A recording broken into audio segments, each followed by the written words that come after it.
The smartest giant in town.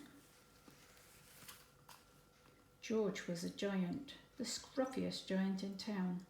He always wore the same pair of old brown sandals and the same old patched-up gown. "I wish I wasn't the scruffiest giant in town," he said sadly. But one day, George noticed a new shop. It was full of smart clothes, so he bought a smart shirt, a smart pair of trousers, a smart belt, a smart stripy tie, some smart socks with diamonds up the sides, and a pair of smart shiny shoes. "Now I'm the smartest giant in town," he said proudly. George left his old clothes behind at the shop. He was about to go home when he heard a sound. On the pavement stood a giraffe who was sniffing sadly. "What's the matter?" asked George. "It's my neck," said the giraffe. "It's so very long and so very cold. I wish I had a long warm scarf."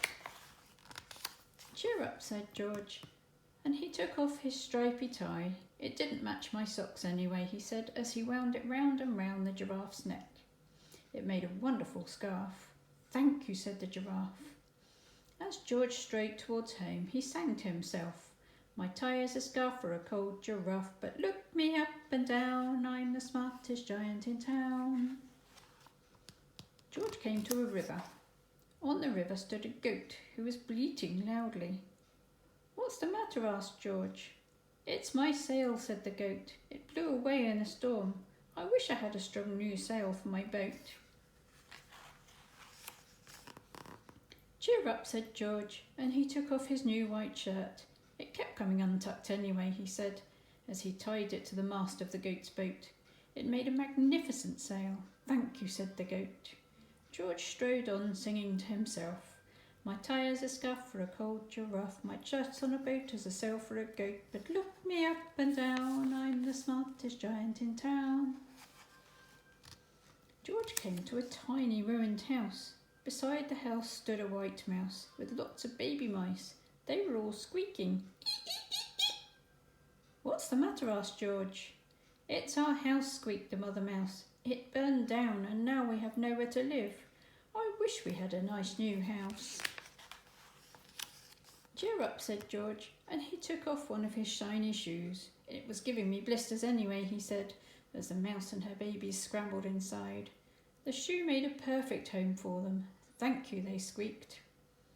George had to hop along the road now, but he didn't mind. As he hopped, he sang to himself, "My tie is a scarf for a cold giraffe, my shirt's on a boat as a sail for a goat, my shoe is a house for a little white mouse, but look me up and down, I'm the smartest giant in town." George came to a campsite. Beside a tent stood a fox who was crying. "What's the matter?" asked George. "It's my sleeping bag," said the fox. "I dropped it in a puddle. I wish I had a warm, dry sleeping bag." "Cheer up," said George, and he took off one of his socks with diamonds up the sides. "It was tickling my toes anyway," he said, as the fox snuggled into it.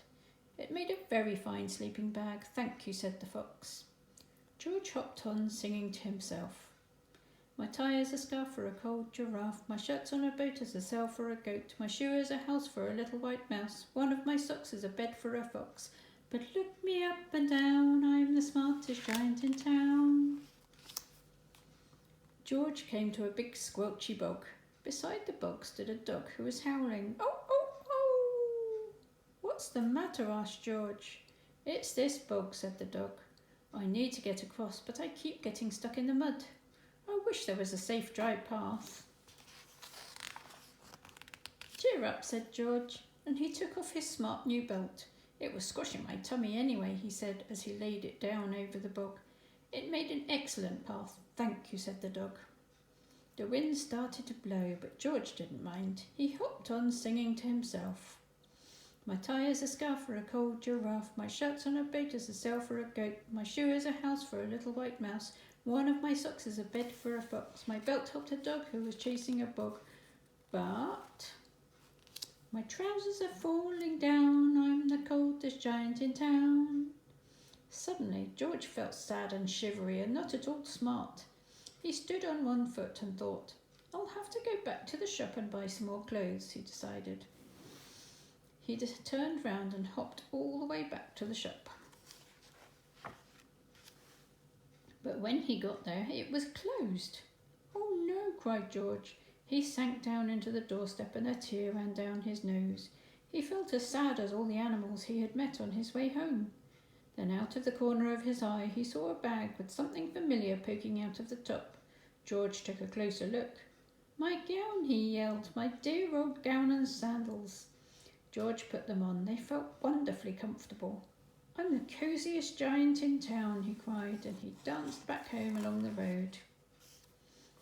Outside his front door stood all the animals he had helped. They were carrying an enormous present. Come on, George, they said, open it.